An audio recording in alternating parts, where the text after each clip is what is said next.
Para pemimpin negara Islam ini terdiam saat Vladimir Putin kutip satu ayat Al-Quran ini. Presiden Rusia Vladimir Putin kembali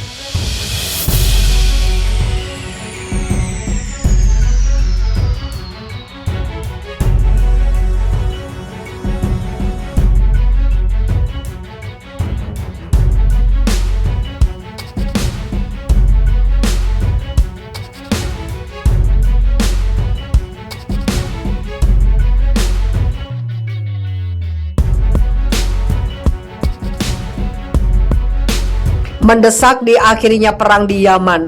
Putin bahkan mengutip salah satu ayat Al-Quran dalam seruannya berbicara di Ankara dengan didampingi Presiden Turki Recep Tayyip Erdogan dan Presiden Iran Hassan Rouhani. Putin menyerukan kepada pihak yang bertikai untuk mengakhiri perang di Yaman yang telah berlangsung selama bertahun-tahun. Dan ingatlah nikmat Allah yang diberikan kepadamu ketika kamu saling bermusuhan dan Dia mempersatukan hatimu dan menjadikan kamu atas rahmatnya bersaudara, kata Putin mengutip sebagian dari surat Ali Imran ayat 103. Dilansir Russian Time, pernyataan Putin yang mengutip ayat Al-Quran tidak pelak mengundang keheranan dari penduduk Ankara yang mendengarkan pidato Presiden Rusia itu.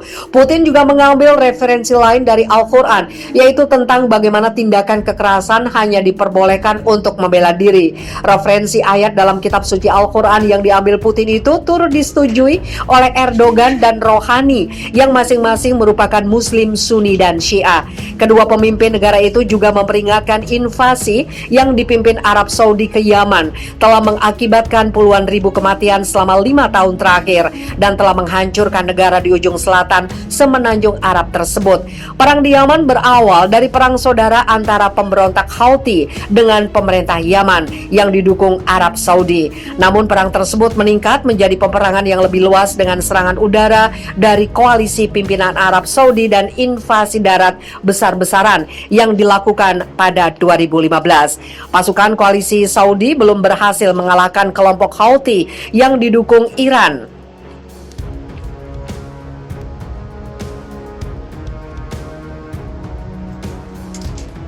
Meski perang telah berlangsung bertahun-tahun, kelompok Houthi telah mengklaim serangan drone yang menghancurkan kilang minyak milik Aramco di Arab Saudi dini hari.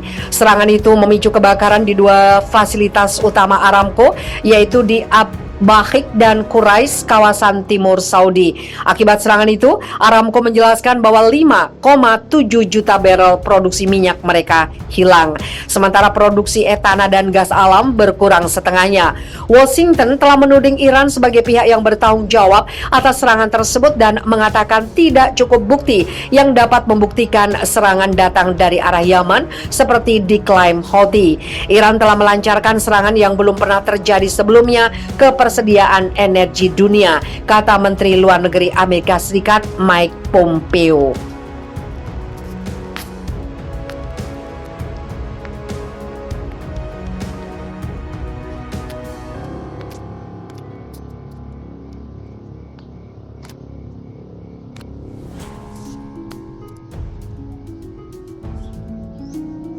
Presiden Vladimir Putin sebut Islam memperkuat kerukunan Rusia.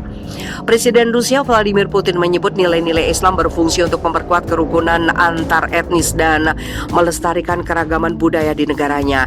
Hal ini dia sampaikan sebagai salah satu poin ucapan Selamat Idul Adha kepada umat Islam Rusia.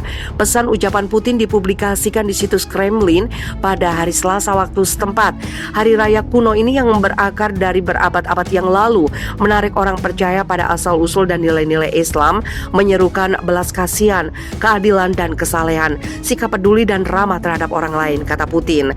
Cita-cita kemanusiaan dan moral yang luhur ini yang menjadi landasan semua agama dunia, berfungsi sebagai kekuatan pemersatu yang kuat, berkontribusi untuk memperkuat kerukunan antar etnis dalam masyarakat dan melestarikan keragaman budaya dan tradisi otentik rakyat kita. Idul Adha yang ditandai dengan berkorban hewan ternak dirayakan pada hari ke-10 bulan ke-12 kalender Islam dan menandai akhir dari ibadah haji umat Islam yang berlangsung di Mekah, Arab Saudi. Idul Adha secara tradisional dimulai dengan khotbah dan sholat Idul Adha yang berpuncak pada pengorbanan hewan.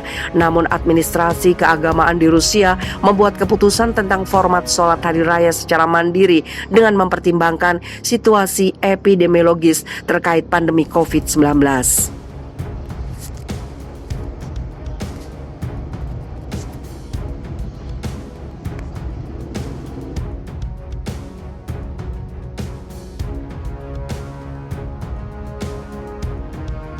Presiden Rusia ungkap peran penting komunitas muslim dalam masa pandemi.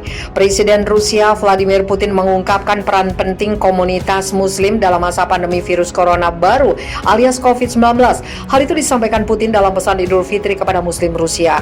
Putin dalam pesan Idul Fitrinya mengatakan menandai akhir bulan suci Ramadan, perayaan berbuka puasa memiliki makna spiritual khusus, kegembiraan mendapatkan pengalaman baru yang tidak ternilai dari pemurnian moral dan penyempurnaan diri. Selama berabad-abad telah menjadi kebiasaan untuk merayakan bukan hanya dengan doa yang sungguh-sungguh, tapi juga dengan memperhatikan mereka yang membutuhkan bantuan dan perhatian, ucap Putin seperti dilansir TASS. Dia mencatat bahwa muslim Rusia memperlakukan tradisi bersejarah, budaya dan agama ayah dan kakek mereka dengan rasa hormat yang mendalam dan mengajari generasi yang sedang tumbuh untuk terus menghormati tradisi tersebut.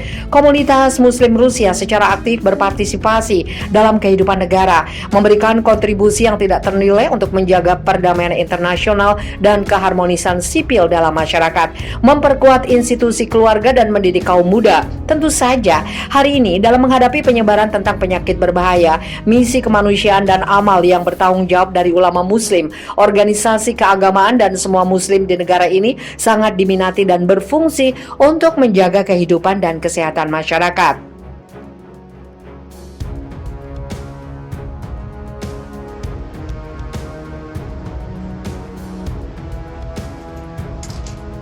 Meski perang telah berlangsung bertahun-tahun, kelompok Houthi telah mengklaim serangan drone yang menghancurkan kilang minyak milik Aramco di Arab Saudi dini hari. Serangan itu memicu kebakaran di dua fasilitas utama Aramco, yaitu di Bahik dan Quraish, kawasan timur Saudi. Akibat serangan itu, Aramco menjelaskan bahwa 5,7 juta barrel produksi minyak mereka hilang. Sementara produksi etana dan gas alam berkurang setengahnya. Washington telah menuding Iran sebagai pihak yang bertanggung jawab atas serangan tersebut dan mengatakan tidak cukup bukti yang dapat membuktikan serangan datang dari arah Yaman seperti diklaim Houthi. Iran telah melancarkan serangan yang belum pernah terjadi sebelumnya ke persediaan energi dunia, kata Menteri Luar Negeri Amerika Serikat Mike Pompeo.